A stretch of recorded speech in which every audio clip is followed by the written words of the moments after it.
Últimamente he estado leyendo al filósofo Remy Brack, pensador que en su libro El reino del hombre supo exponer muy bien la genealogía de las ideas que nos han traído a lo que llamamos modernidad. Intentaré comentar mi lectura de dicho libro. La modernidad ha sido definida de muchas formas. Para Remy Brack, la modernidad implica un proyecto. Este proyecto permite hablar de historia, de progreso, de fin y de principio. El proyecto entraña un rechazo, desdeña un periodo, desea apartarse de él y usará términos peyorativos para nombrarlo, como el de la oscura Edad Media. ¿Y de qué va este proyecto? Brack es claro y cito: se trata, en primer lugar, del proyecto de someter la naturaleza.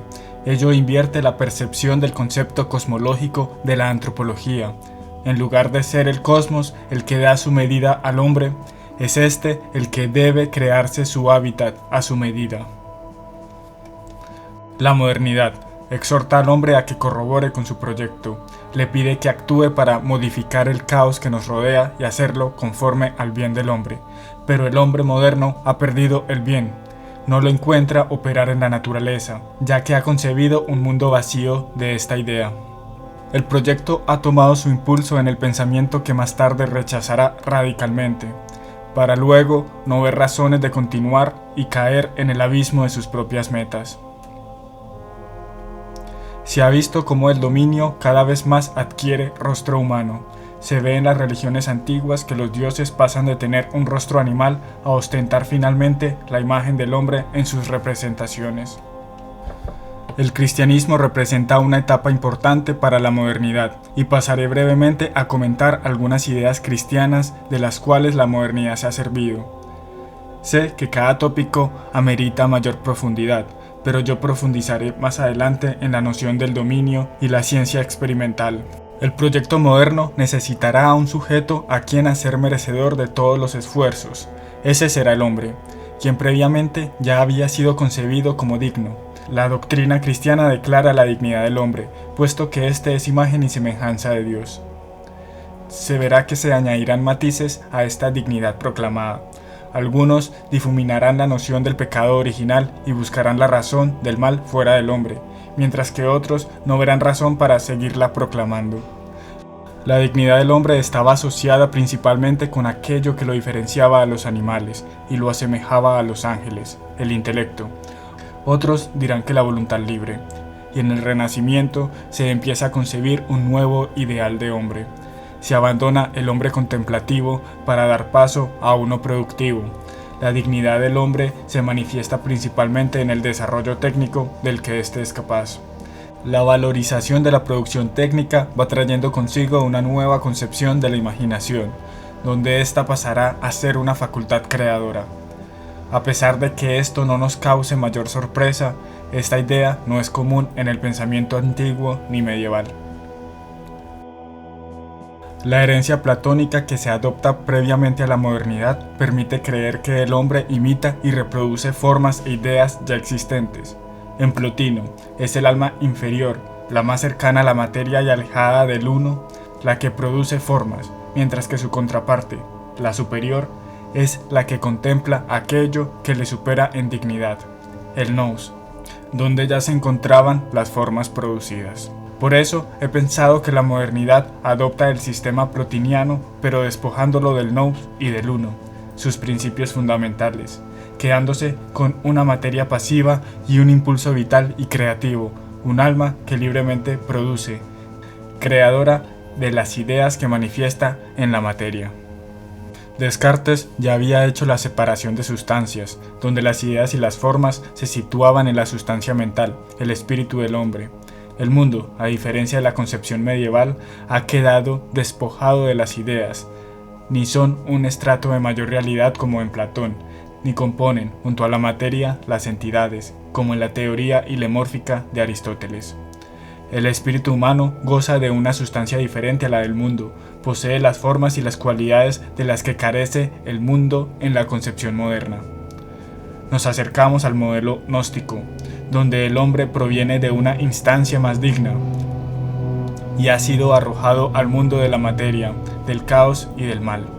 El hombre tiene la misión de traer orden, de dignificar el mundo por medio de su poder creador, y esto le confiere la dignidad que lo acredita de derechos absolutos e inalienables. A la dignidad se le suma la mayoría de edad conquistada por el hombre. Esta es declarada por San Pablo en el Nuevo Testamento, y más tarde Kant lo hará también. La revelación cristiana trae consigo una nueva noción de la ley divina. El hombre pasa de ser un niño que acríticamente sigue una ley, para ser adulto y aceptar libremente la paternidad de Dios. Así, dice San Pablo, ya no eres esclavo, sino hijo, y si hijo, también heredero de Dios por medio de Cristo.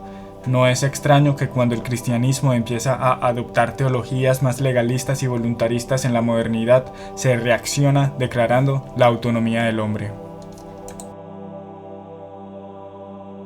En Kant, el hombre es autónomo ante la cadena de causas eficientes que mueve a la naturaleza. El hombre es legislador de sí, capaz de darse a sí mismo una ley objetiva y universal. A Kant le seguirán otros filósofos también muy citados por Braque, como Fichte, quien dice: existe en mí un impulso hacia la autoactividad absoluta e independiente. Nada me resulta más intolerable que ser únicamente en otro, por otro y para otro. No, yo deseo ser y devenir algo por mí y para mí. Este impulso lo siento desde el mismo instante en que me percibo. Está inseparablemente unido a la conciencia de mí mismo. El impulso que se siente dará medida al hombre. El hombre no encontrará fuera de sí una ley a su acción. Esta ley la encontrará en sí mismo, en ese impulso sentido. Y este impulso quiere no solo saber, dice Fichte, sino con arreglo a ese saber, hacer. Y Fichte dirá que en la acción, y nada más que en ella, radica el valor. Los antiguos y medievales han pregonado la imitación de aquello que nos es superior. Los dioses, los héroes, los astros o Cristo han sido referentes a imitar. El moderno ambicionará también deidificarse, imitar a Dios, pero por desgracia se ha hecho una imagen viciada de Dios. Así nos lo dice Braque. De modo más profundo aún, el modelo divino es lo que se nos propone alcanzar. La tentación consiste en hacerse un modelo perverso de lo divino y regirse por él. Se construye aislando de la paternidad de Dios la omnipotencia, que es solo una de las modalidades, para no quedarse sino con esta como objeto de imitación. Se reconoce aquí el fantasma del niño de pecho que, aun estando en la extrema dependencia, cree que sus padres están a su servicio. Se exagera la omnipotencia divina y se hace esa imagen de Dios a imitar. Se ve en el desarrollo técnico el mejor ejercicio de esta imagen, y será cuestión de tiempo de que el hombre descubra que dos omnipotentes no pueden coexistir. El proyecto moderno exigirá que el hombre culmine por arrebatarle a Dios su trono. La teología que ha corroborado a fortalecer la concepción de un Dios que es pura potencia y poder ha sido la del nominalismo. Esta teología ha puesto la voluntad absolutamente libre de Dios en primer lugar, antes de su sabiduría o intelecto. El Dios nominalista ha hecho el mundo que ha querido, no necesariamente el mejor o más organizado, y tal como lo ha creado por su libre voluntad, lo puede a su vez eliminar o transformar. El Dios calvinista, quizás guardando continuidad con el nominalista, ha sido concebido como un implacable gobernante que todo lo ha predispuesto, incluso la perdición de los desdichados. Este omnipotente Dios comienza a asemejarse al temible demiurgo gnóstico, y el mundo va quedando vacío de sabiduría, orden y belleza que antes se veía, puesto que su fundamento es una potencia, una voluntad arbitraria y libre. El derecho de dominar la tierra también se encuentra en la Biblia, como un mandato divino. Pero esto no nos eleva a absolutos tiranos de la naturaleza, pues Dios siempre será su primer gobernante. El dominio del hombre tiene como condición primera la obediencia a Dios. Además, el cristianismo se preocupó ante todo de ejercer primeramente un dominio sobre la propia naturaleza, más que sobre la naturaleza exterior. De hecho, el dominio propio termina por hacer superfluo cualquier otro dominio. Para San Agustín, por ejemplo, el hombre se hace dueño del mundo en la medida en que no se deja perturbar ni seducir por él. El moderno abrazará la misión de gobernar a la naturaleza, pero esta vez prescindiendo de las prescripciones de Dios, pues ya ha declarado su autonomía. Fichte dirá: la naturaleza debe adoptar un estado en el que se pueda prever y esperar su evolución regular, en el que las fuerzas mantengan invariablemente una relación determinada con el poder que está destinado a dominarla, el poder humano. La cultura representa la superación de la naturaleza mediante la acción del hombre, y de aquí también se puede entender la visión soteriológica que ocupa la cultura en nuestros días. El mundo exterior al hombre se comienza a concebir como un caos, un sinfín de átomos o partículas que chocan entre sí. Bajo esta concepción del mundo se hace legítimo modificarlo y perfeccionarlo con la técnica. Leo Strauss explica que, para el hombre moderno, la naturaleza no es una madrastra como en ciertos antiguos, sino un enemigo al que cabe someter. El hombre, como conquistador de la naturaleza, es exterior a ella. No hay una armonía preestablecida entre el espíritu humano y el mundo. La misión de extender el dominio por medio de la técnica se ve en el filósofo Francis Bacon, muy importante en el desarrollo científico y aclamado por los positivistas. Nuestro objeto, dirá Bacon, es ver si podemos dar al poderío y a la grandeza del hombre fundamentos más sólidos, a la que extender su dominio. El fin del conocimiento, para Bacon, es el poder, mas no la contemplación, y este poder se manifiesta principalmente en la actividad productiva. Para lograr este propósito se necesita forzar a la naturaleza a confesar sus secretos, no modificarla suavemente, sino vencerla. Se debe, para Bacon, obedecer las leyes de la naturaleza, pero éstas solo se revelan con la violencia de la experimentación. La verdad que importa conseguir se encuentra en la práctica, en el éxito de un efecto buscado por medio de un procedimiento que se ha verificado y corroborado por la repetición. El poder no implica un previo saber, se acomodan las cosas para esperar el efecto habitual. Claude Bernard, siguiendo a Bacon, criticará a quienes imponen sistemas filosóficos a la naturaleza, acomodando forzosamente lo visto al sistema al que suscriben, pues es la naturaleza quien tendrá la última palabra, y ésta se revelará en la experimentación. La verdadera ciencia, dice, obra y explica su acción y su poder. Este es su carácter, este es su objetivo. El espíritu es metafísico y orgulloso, y el mejor sistema filosófico posible, dice Bernard, es no tener ninguno. Yo preguntaría si es acaso posible partir de la nada al estudiar la naturaleza. Creo, como Alexander Coiré, que no es así, ya que el pensamiento científico nunca ha estado enteramente separado del pensamiento filosófico. Las grandes revoluciones científicas siempre han sido determinadas por conmociones o cambios de concepciones filosóficas. Y el pensamiento científico no se desarrolla in vacuo, sino que siempre se encuentra en el interior de un cuadro de ideas, de principios fundamentales, de evidencias axiológicas que habitualmente han sido consideradas como pertenecientes a la filosofía. El mismo Newton, héroe de la revolución científica, coló ideas metafísicas en sus interpretaciones. ¿Qué más metafísico que la noción de infinito con la que califica el tiempo y el espacio? ¿El infinito no es acaso una conjetura de la mente? ¿Qué referencia tiene para construirla si todo lo que vemos no goza de infinitud? Ya con anterioridad expuse la imagen poco positivista de Newton, así que en esto no me detendré. El punto es que en la modernidad se ejercitará la capacidad de dominar del hombre a consta de su capacidad de conocer la verdad. De hecho, podría aceptarse sin problema de que el hombre está incapacitado de conocer la esencia de las cosas, aunque las pueda controlar para su beneficio. En Francis Bacon y posteriormente en varios ilustrados se veía el menosprecio de la metafísica a favor de la física. Se calificará a la escolástica de infecunda y estéril, mientras que la ciencia experimental amplía el poder del hombre, permitiendo que éste construya su utopía soñada. Previamente el hombre se interesaba por el conocimiento de su alma bajo razones religiosas, puesto que era manera de contemplar la imagen de Dios, ya que el alma guarda la semejanza con éste, aunque primero le era necesario limpiarla y purificarla lo máximo posible. Este es, en pocas palabras, el camino del santo. Esta idea es encontrada tanto en autores paganos como Plotino, como los místicos cristianos. El moderno encontrará también la necesidad de una ciencia que estudie al hombre mismo, luego de no verse a la altura de sus propias producciones. Aparece por tanto en la modernidad la antropología y la sociología. El hombre, por paradójico que suene, hará al mismo hombre.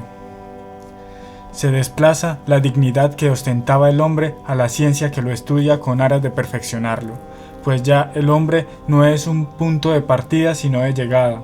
Hay que construirlo, y el medio para hacerlo tendrá que gozar de la mayor de las dignidades. Pero hace falta también concebir al hombre con una naturaleza maleable. Esta idea se encuentra en los puritanos de Gran Bretaña tanto como en los materialistas franceses del siglo XVIII. E incluso más adelante dirán que el hombre ni naturaleza tendrá es historia. O mejor aún, el hombre es una etapa. El sujeto de la historia será el espíritu hegeliano o el pensamiento intelectual que hoy actúa por medio del hombre, pero que después podrá prescindir de él, para dar paso a una nueva entidad de mayor perfección. Pero ¿quiénes son los técnicos y sobre quiénes se aplica la técnica? La humanidad caerá bajo una dialéctica entre los que dominan y los dominados, los domesticadores y los domesticados. Simón Bolívar se dio cuenta del problema. La población no está a la altura de su proyecto constitucional. Hay que hacer a los colombianos mediante un nuevo poder, el poder moral. Sobre esto también hablé con anterioridad. Y Fichte verá necesario que toda la humanidad se vincule al proyecto, pues es parte del proyecto una unión universal, y para que sea posible se necesita extender el imperio de la cultura sobre los pueblos salvajes. Y luego de que la humanidad alcance la alianza universal, se podrá alzar contra su enemigo común, la naturaleza. Pero, ¿acaso aquel que pretende hacer al hombre nuevo ya es un hombre nuevo? Quizás el positivismo muestre más claramente el plan de ejercer el dominio de unos gobernantes tecnócratas sobre la masa del común. Invierte el proceso que llevó a cabo el cristianismo, donde primero se convirtieron las masas y más tarde las élites. Las sociedades no serán las que construyan su gobierno, es el gobierno quien construirá a la sociedad. El anarquista Bakunin expuso su preocupación ante un gobierno de técnicos. Dirá: el gobierno de la ciencia y de los hombres de ciencia, aunque se llamen positivistas, discípulos de Augusto Comte o discípulos de la escuela doctrinaria del comunismo alemán, no puede ser sino impotente, ridículo, inhumano y cruel, opresivo, explotador, malhechor. No tiene ni sentido ni corazón para los seres individuales y vivientes. El hombre, para construir a otro hombre, tendrá que necesitar un referente, a un tipo o modelo. El medieval tenía claro aquel modelo, Cristo, y los antiguos contaban con sus dioses, sus héroes o los astros. El moderno tendrá que construir nuevos mitos con sus personajes heroicos y sus proezas. Pero ¿bajo qué criterio alguien se hace referente de un buen hombre? Cierto humanismo dirá: aquel que se haya sacrificado por la humanidad merece tal dignidad. El problema es que se está dando por supuesto aquello por lo que se sacrifica. ¿Qué humanidad vale más, la actual o la futura? ¿Vale someter a la humanidad presente para llegar pronto a la futura? De la mano del hombre nacerá un oscuro referente, la máquina. El superhombre de Tommaso Marinetti, el hombre multiplicado, me parece que representa mejor esta posibilidad. La palabra hombre o humanidad tiene tufo de metafísica, es una abstracción, la abstracción de alguna élite sabia, y dirá Bakunin: los sabios forman ciertamente una casta aparte que ofrece mucha analogía con la casta de los sacerdotes. La abstracción científica es su Dios. Las individualidades vivientes y reales son las víctimas, y ellos son los inmoladores consagrados y patentados. ¿Pero acaso no se había ya declarado la mayoría de edad y la autonomía? Cabría preguntarse si vale la pena construir algo, o si mejor damos como ya finalizado y concluido al hombre mismo. Y lo hacemos merecedor de dignidad sin necesidad de méritos previos. Como reacción a esta maquinación del hombre aparece lo que en pedagogía son los modelos románticos que hoy pueden resonar con ideas llamadas progresistas. El esfuerzo que tendrá que hacer el hombre antes que someterse a las prescripciones de alguna educación rigurosa será el de hacer uso pleno de lo que lo constituye como hombre. Pero ¿qué es lo auténticamente humano? Algunos dirán su libertad. De esta forma el camino del hombre será contrario al de la máquina y se valorarán las acciones que nazcan de su mayor autenticidad, como las del arte. Pero esto no es acaso una inocente confianza en la libertad. Así lo hace Fichte, pero a mi parecer mantiene él algún tipo de perspectiva providencial que guía al hombre a sus ideales soñados. El impulso libre nos llevará al bien, a la hermandad entre todos y al control del mundo. Pero siempre cabría la duda, como sugiere Schopenhauer, de que la voluntad guiadora que subyace a todo movimiento es realmente cruel y ciega. Antes que escucharla, deberíamos apaciguarla, para evitar la frustración y el sufrimiento. La moral había quedado relegada a asuntos de religión. La división entre teología y la filosofía ya se venía dando en la misma escolástica, con Duns Scoto y Guillermo de Ockham, pero antes se consideraba que era posible llegar a una recta moral por medio de la filosofía y el conocimiento de la naturaleza, pues el actuar de la providencia se podía observar en ella. De esto se pasó a conocer solo en la Biblia las prescripciones correctas a seguir por el género humano. La separación entre filosofía natural y teología se celebran por Francis Bacon, quien dice que es un precepto muy saludable contener la intemperancia del espíritu, no dando a la fe sino lo que es materia de fe. Y podría yo estar de acuerdo con él cuando ciertos literalismos bíblicos condicionan el proceder científico. Difiero cuando el propio método que propone Bacon elimina en su proceder la búsqueda de causas finales y formales. ¿Bajo qué argumentos se eliminan dichas causas? Bacon dirá que se trata de un ilegítimo antropomorfismo aplicado a la observación de la naturaleza. Buscamos en ella cosas que no ha de contener. Nuestro espíritu se afana por encontrar las ideas que solo se encuentran en sí mismo, y no en el mundo que a priori Bacon adoptó, que se parece más al de Demócrito que al de Platón. Pero este modelo de mundo nace del mismo proceder del método que propone Bacon, o más bien es necesario afirmarlo antes porque el mismo método depende de esta concepción asumida. Dice Bragg: las leyes del universo físico se pueden poner por escrito en el lenguaje preciso y riguroso de las matemáticas, pero no comprendemos este universo en el sentido estricto de comprensión.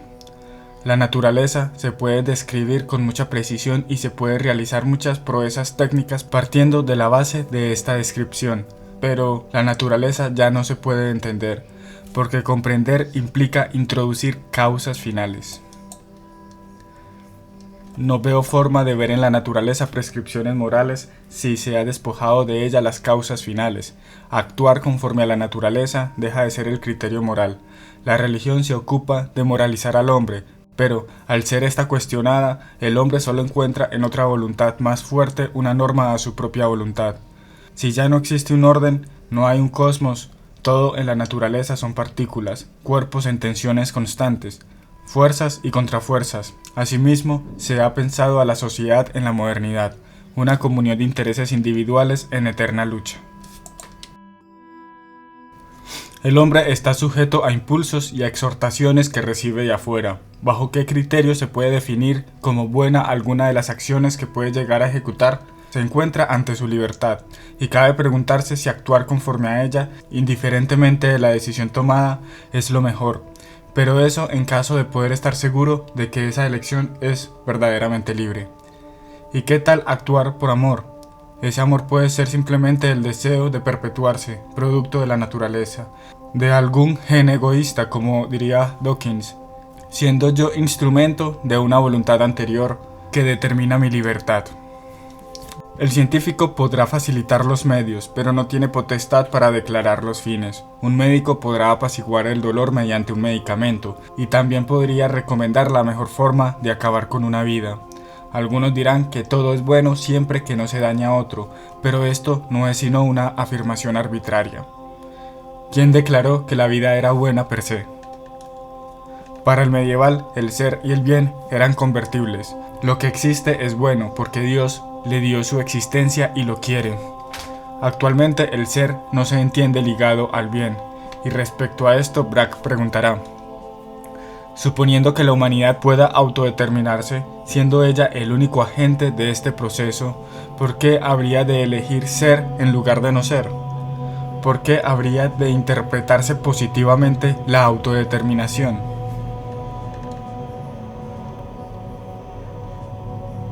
Nicolás Gómez Dávila será más violento y dirá que todo hombre auténticamente moderno que no se suicida a los 40 años es un imbécil, puesto que una libertad absoluta exige el suicidio como su única manifestación. En el suicidio se encuentra la violación al mandato más íntimo de nuestra naturaleza, la de perseverar en el ser. El género humano puede acabar consigo mismo de forma pacífica y sin dolor, dejando, por ejemplo, de reproducirse.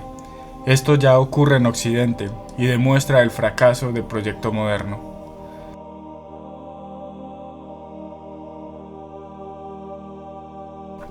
También podrán decir que la libertad no existe, es una ilusión y todo está determinado.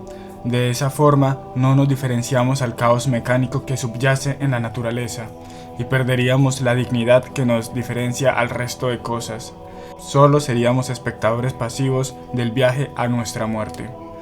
Por ello, muchos hijos de la modernidad no ven razón para que el hombre se crea de alguna procedencia superior. El nuevo demiurgo recibirá las críticas que recibió su predecesor. Se condenará la mancha que ha dejado el poderío del hombre sobre el resto de seres. El hombre, quien en principio era el punto de partida, la medida y el objeto de los esfuerzos humanos,